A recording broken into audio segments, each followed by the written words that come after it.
नमस्कार, मैं हूं दीपाली राणा। आप देख रहे हैं सीएनबीसी आवाज स्पेशल और आज के इस कमोडिटी स्पेशल में हम बात करेंगे सोने चांदी की, लेकिन साथ ही साथ चर्चा होगी प्लैटिनम और डायमंड की भी, क्योंकि ये दोनों भी हॉट कमोडिटी के तौर पे डिमांड पर्सपेक्टिव से उभरी हैं और शायद इसका क्रेडिट सोने को जाता है। कैसे जाता है क्रेडिट, आगे की आउटलुक क्या है, इस पर हम बातचीत करेंगे। लेकिन अगर हम सोने की मांग की डिमांड की बात करें तो लगातार हमने सोने की मांग में कमी देखी है। चांदी, प्लैटिनम, डायमंड ज्वेलरी की डिमांड बढ़ी है।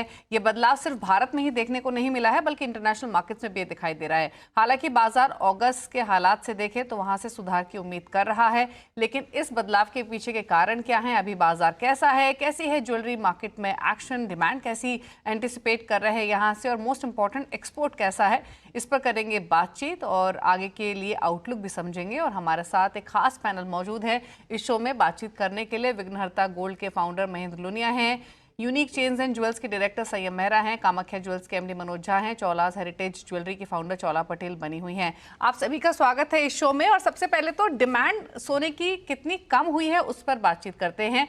संयम, सबसे पहले आपका एक टेक लेना चाहेंगे। रिसेंटली हम कुछ ब्रोकरेज रिपोर्ट्स पढ़ रहे थे, वेंचुरा सिक्योरिटीज की मैं एक रिपोर्ट पढ़ रही थी जिसमें उन्होंने कहा कि अगर हम कैलेंडर 2025 का फर्स्ट क्वार्टर देखें तो ज्वेलरी डिमांड में सालाना आधार पर 20-25% तक की कमी रही है। और इसके पीछे कारण यही रहा है कि प्राइसेस हाई थे, कंज्यूमर्स होल्ड बैक कर रहे थे। एक्चुअल में किस तरीके का रहा है first quarter, existing quarter demand perspective से? नमस्ते दीपाली जी। देखिए, अगर हम ये क्वार्टर देखेंगे तो जैसे कि सोने के भाव 72,000 से 80-90 और फिर 1 लाख रुपए के करीब गए हैं पिछले 6 मंथ्स 8 मंथ्स के अंदर। उसके बाद जो मार्केट की डिमांड है ये क्वार्टर के अंदर, ये इजीली कह सकते हैं कि अगले पिछले 8 साल के अंदर वॉल्यूम के अंदर अगर हम देखेंगे तो ये लोएस्ट डिमांड ये क्वार्टर के अंदर रही है। जितने भी प्रॉब्लम्स वर्ल्ड के अंदर आए, चाहे वो ईरान इसराइल की वॉर हुए, यूएस की इंटरफेरेंस आई, डॉलर इंडेक्स 97.39 रिडक्शन हुई, सब चीजें फैक्टर इन हो गई। सेंट्रल बैंक्स आज भी गोल्ड बाइंग कर रहे हैं, सब चीजें हैं, लेकिन जो डिमांड है मार्केट के अंदर वो इंप्रूव नहीं हो पा रही है। हम हर साल देखेंगे, जैसे पिछले 5 इयर्स का भी देखेंगे तो मई एंड और जून जुलाई 15 जुलाई तक जो है ग्राहकी कम रहती है, लेकिन इस बार जो है वो स्पेशल लो है।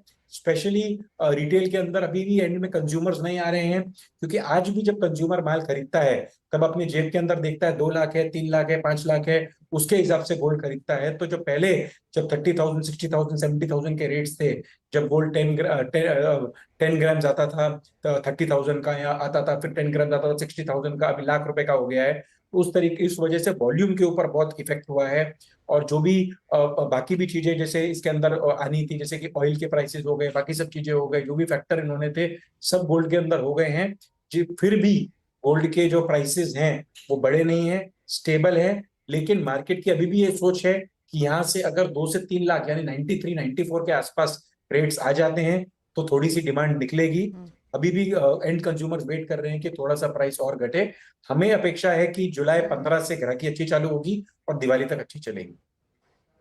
ओके, तो एंटिसिपेट ये किया जा रहा है कि यहाँ से डिमांड शायद बेहतर होती हुई दिखाई देगी, लेकिन जिनको फायदा पहुंचा है उनकी बात कर लेते हैं और पहले करते हैं डायमंड्स की बात। महेंद्र जी, आप बताइए। हमने देखा 2022 प्राइसिंग के हिसाब से भी और डिमांड के हिसाब से भी काफ़ी अच्छा पीरियड था डायमंड्स के लिए। 23-24 में हमने बैकफुट पे आते हुए देखे डायमंड्स, और अब फाइनली वापस काफ़ी इंटरेस्ट इमर्ज हुआ गोल्ड के मुकाबले डायमंड्स में। ग्लोबल मार्केट्स में तो एटलीस्ट इसी तरीके के ट्रेंड्स देखने को मिले हैं। और अगर हम इंडियन मार्केट्स की स्पेसिफिकली बात करें ग्लोबल प्लेटफॉर्म पर, तो डायमंड की डिमांड के हिसाब से हमने ग्रोथ देखी है। जहां कभी 5-10 साल पहले बहुत पार्टिसिपेशन इंडिया का डायमंड डिमांड के पर्सपेक्टिव से काफ़ी कम होता था, वो बढ़ा है। 10%, 11%, 12% तक हम ग्लोबल सिनेरियो में स्टैंड करते हैं। किस तरीके के नंबर्स आपने बदलते हुए देखे हैं डायमंड डिमांड के पर्सपेक्टिव से, डोमेस्टिक मार्केट्स हो या ग्लोबल मार्केट्स, और यहाँ पर क्या एंटिसिपेट कर रहे हैं फर्दर डिमांड को लेकर? जो ये इंटरेस्ट बना है सस्टेन करेगा? क्या है ना कि गोल्ड के प्राइजेस जब बढ़े तो उसके कारण गोल्ड की डिमांड कम हो गई और वहीं पर डायमंड की डिमांड बढ़नी शुरू हो गई। लेकिन जब हमने ये भी देखा कि डायमंड्स आपके लैब ग्रोन डायमंड्स आ रहे हैं, और उसने पहले तो बहुत सारा डिमांड कम करी थी और लोगों का ये था कि डायमंड्स में रेट बढ़ते नहीं है कंटिन्यूअसली। लेकिन जब लैब ग्रोन डायमंड आ गया, उसने अपना एक खुद का एक सेंट बेंचमार्क कर दिया और उसके बाद नेचुरल डायमंड की भी मांग बढ़ने लगी। ये चीजें ये थी कि अपने इन्वेस्टमेंट को सिक्योर करें और ज्यादा से ज्यादा सिक्योर पोजीशन में रखते हुए भी लिक्विडेट करने के लिए गोल्ड के साथ साथ डायमंड को देखा जाता है। तो वही चीजें हुई और उसी कारण डायमंड की डिमांड बढ़ी है। मुझे लगता है कि थोड़ी बहुत डायमंड की डिमांड और भी बरकरार रहेगी, लेकिन वही चीजें आएगी कि भाई होगा नहीं होगा, क्योंकि लैब ग्रोन डायमंड जो है इसका भी इफेक्ट यहाँ पर दिखने को मिलता है। ओके। अच्छा चौला, एक चीज़ बताइए, अगर हम चौला हेरिटेज ज्वेलरी की बात करें तो प्रीमियम ज्वेलरी सेगमेंट में आप डील करती हैं हमारे बाकी मेहमानों की ही तरह, और यहाँ आप प्रेशियस ज्वेल्स भी आपकी ज्वेलरी में होते हैं, डायमंड्स भी होते हैं, गोल्ड का कॉम्पोजिशन भी होता है। क्या कंज्यूमर बिहेवियर आपने चेंज होते हुए देखा with regards to higher gold prices, plus किस तरीके के डिमांड ट्रेंड्स हमने चेंज होते हुए देखे हैं, और आगे के लिए क्या एंटिसिपेट कर रहे हैं विद रिगार्ड्स टू जो भी इंटरैक्शन कंज्यूमर्स से हो रहा है, स्पेशली डायमंड ज्वेलरी या जो प्रेशियस जेम्स हैं उनके बेसिस पे देखें तो? दीपाली, गोल्ड के प्राइसेस जैसे हम देख रहे हैं बढ़ ही रहे हैं। अभी जैसे जून जुलाई में एक्चुअल सीजन का पिकअप नहीं होता है, पिकअप सीजन का जुलाई एंड तक होता है। पर अभी क्लाइंट्स आ रहे हैं और वेडिंग के लिए सब कुछ देख भी रहे हैं, बट दे आर होपिंग कि कहीं भाव में डिक्लाइन आएगा और उन्हें उसका फायदा मिल सकता है। अभी आज थोड़ा रेट घट के भी आया है, तो ऐसा नहीं कह सकते कि तेजी से अभी बाइंग स्टार्ट हो गई है। मुझे लग रहा है कि in the next coming months तेजी देखने को मिल सकती है as far as wedding buying is concern. लेकिन डेफिनेटली ये बढ़े हुए प्राइसेस को लेके एक बार कंज्यूमर में ये सोच आ गई है कि जो भी हम परचेज कर रहे हैं वो सोच समझ के परचेज करें, क्योंकि अभी कह सकते हैं कि गोल्ड एक लग्जरी कमोडिटी में आ गया है। एक उसका एक स्टैंडर्ड बन गया है कि अगर हम कुछ गोल्ड का परचेज करते हैं तो पहले छोटी मोटी चीज हम ले ही लेते थे, ऐसे ही वो ऐसे ही पिकअप अभी नहीं करेंगे। वो सोच समझ के अपनी बाइंग प्लान करके कर रहे हैं। तो कंज्यूमर के हिसाब से वो आ रहे हैं और देख रहे हैं, पर अभी इतनी तेजी वाली बाइंग तो नहीं हो रही है। और आने वाले फ्यूचर में आई थिंक जुलाई एंड के बाद सीजन पिकअप होनी चाहिए। लग रहा है कि प्राइजेस भी शायद साथ दे दे और थोड़े कम हो जाए, तो ये कंज्यूमर की जेब के लिए बहुत ही बेहतर रहेगा। सीजन भी अच्छी जाएगी बिल्कुल। और आई थिंक 1 ओके। लाख तक तो एंटिसिपेट हम कर ही रहे हैं।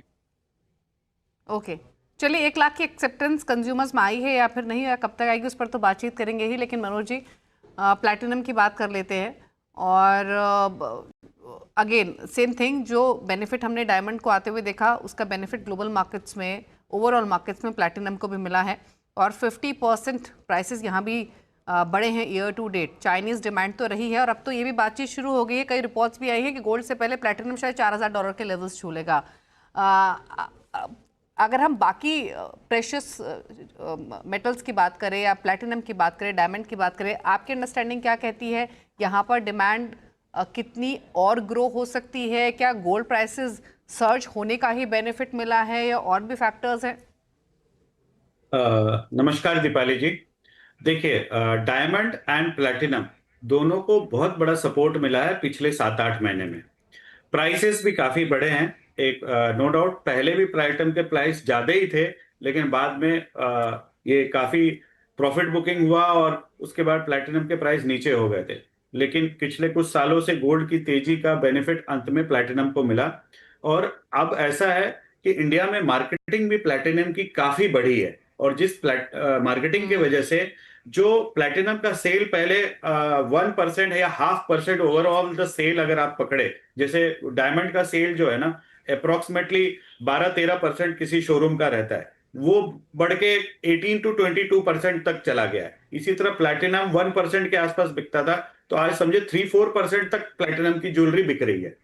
और सबसे बड़ी बात है कि जो लोगों को बहुत एक्सपोजर नहीं था प्लैटिनम का, आज हमारे कंट्री में एक्सपोजर बहुत बढ़ गया। बी टायर सी टायर सिटीज में भी ना पहले लोग प्लैटिनम को समझते नहीं थे, गोल्ड समझते थे, प्लैटिनम नहीं।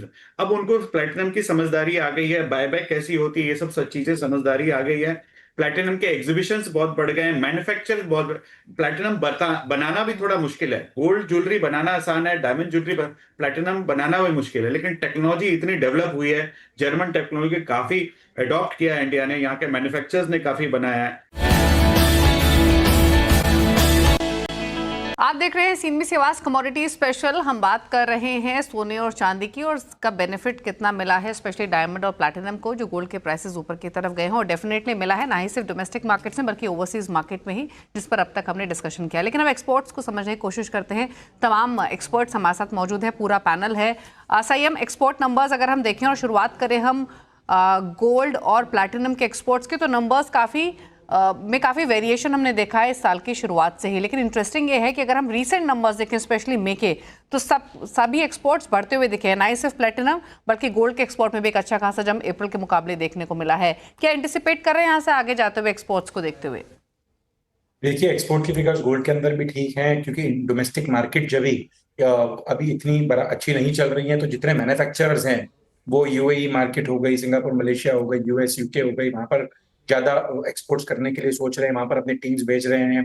इंडिया की जो ज्वेलरी है 21 कैरेट और 22 कैरेट की, वो बहुत अच्छी चलती है गल्फ कंट्रीज के अंदर, यूएई मार्केट के अंदर। एफटीए जो हुआ है उसके वजह से जीरो कॉस्ट के अंदर यूएई के अंदर और ऑस्ट्रेलिया के अंदर भी एक्सपोर्ट्स काफी अच्छी हैं इंडियन ज्वेलरी की। और मुझे लगता है कि आने वाले टाइम के अंदर जिस तरीके की इंडियन हैंडमेड ज्वेलरी है, जो आप देखेंगे कि पूरे वर्ल्ड के अंदर हम सिर्फ इंडियन हैंडमेड ज्वेलरी है जो इंडिया के अंदर, या हैंडमेड ज्वेलरी है जो सिर्फ इंडिया के अंदर बनती है। बाकी अगर आप देखेंगे इंडोनेशिया में, स्विट्जरलैंड के अंदर या मलेशिया के अंदर, सिंगापुर में जो ज्वेलरी बनती है वो सिर्फ मशीन की बनती है।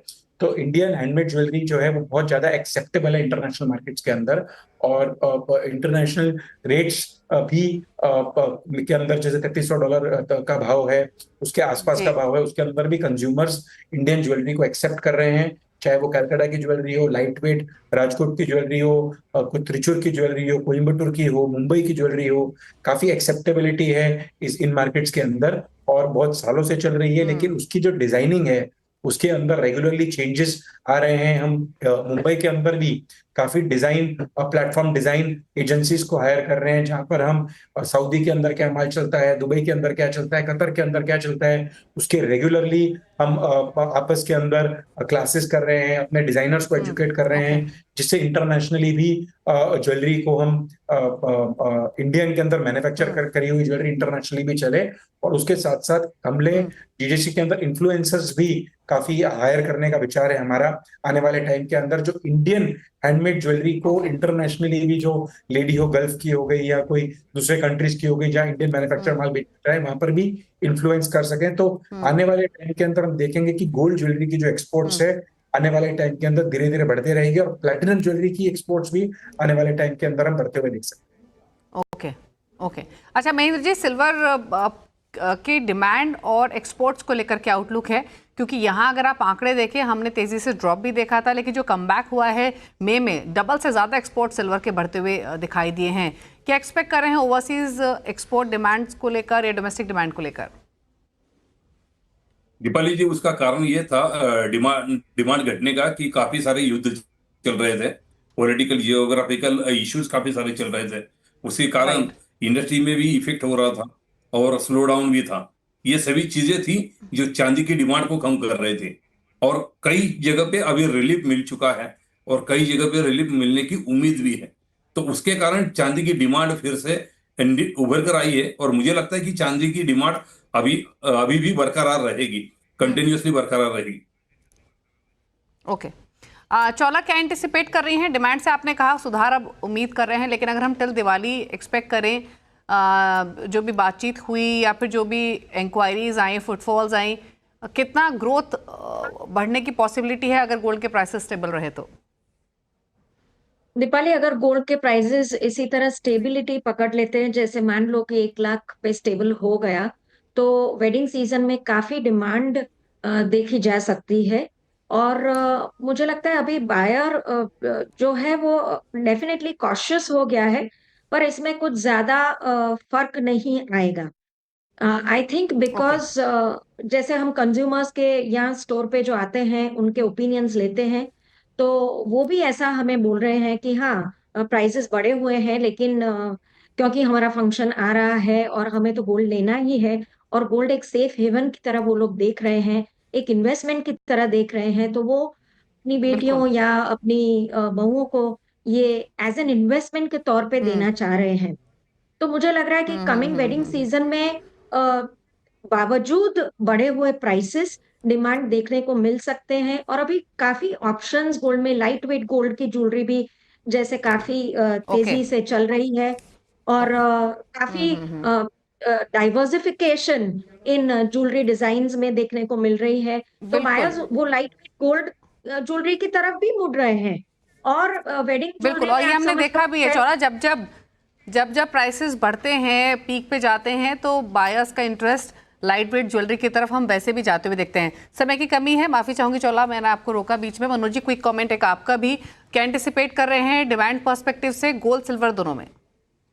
गोल्ड और सिल्वर और डायमंड तीनों की जो एक्सपोर्ट्स है बढ़ेगी, डिमांड इंडिया में अब बढ़ेगी। मैं आज ही किसी ज्वेलर से बात कर रहा था कि आगे का 2-3 महीना का जो सीजन है वो बहुत ही अच्छा रहेगा, जबकि और साल जुलाई में उतना अच्छा डिमांड नहीं रहता था। लेकिन मैं पूरे रिटेलर से बात करना बोलना चाहूंगा कि आप अपनी स्टॉक भरें, आपका पिछले 6 महीने का जो बकाया है वो अगले 3-4 महीने में पूरा हो जाएगा, और उसके बाद दिवाली के लिए एक अलग खरीदी करनी पड़ेगी, चाहे वो गोल्ड हो या डायमंड हो। तो दोनों में आप अपना स्टॉक भरें, बाद में ऐसा ना हो कि आपको स्टॉक प्रॉपर ना मिले। एक्सपोर्ट्स में जहां तक की बात है, इंडियन गवर्नमेंट भी, हमारे जितने फेडरेशन है, जीजेपीसी, जीजेसी, जितने भी हमारे काउंसिल्स हैं, उन्होंने मिडिल ईस्ट में खासकर काफी अच्छी तैयारी की है, और इंडिया का एक्सपोर्ट्स मिडिल ईस्ट में मुझे काफी बढ़ता हुआ नजर आ रहा है इस साल, specially middle east, and second option is Europe में। तो मुझे ऐसा लगता है एक्सपोर्ट्स भी बढ़ेगा, और जी। सोने चांदी की ज्वेलरी इस साल बहुत ही अच्छी रहने वाली है, and demand will definitely pick up immediately now. Okay, चलिए, तो इंटरेस्टिंग रहेगा इस बार का फेस्टिव सीजन, स्पेशली लखटकिया सोना की कितनी खरीदारी देखने को मिलती है, वो देखना होगा कितना जंप। लेकिन हमारे तरफ से भी एक्सपर्ट्स एंटिसिपेट यही कर रहे हैं कि एक अच्छा कमबैक डिमांड का यहाँ से गोइंग फॉरवर्ड हो सकता है। शुक्रिया आप सभी का आने के लिए शो में, और हर पर्सपेक्टिव से अपने व्यूज शेयर करने के लिए। थैंक यू संयम जी, महेंद्र जी, मनोज जी और साथी चौला, आप चारों का। तो इसी के साथ इस स्पेशल शो में तो इतना ही। ब्रेकफास्ट पर भी खबरें जारी हैं CNBC आवाज पर। नमस्कार।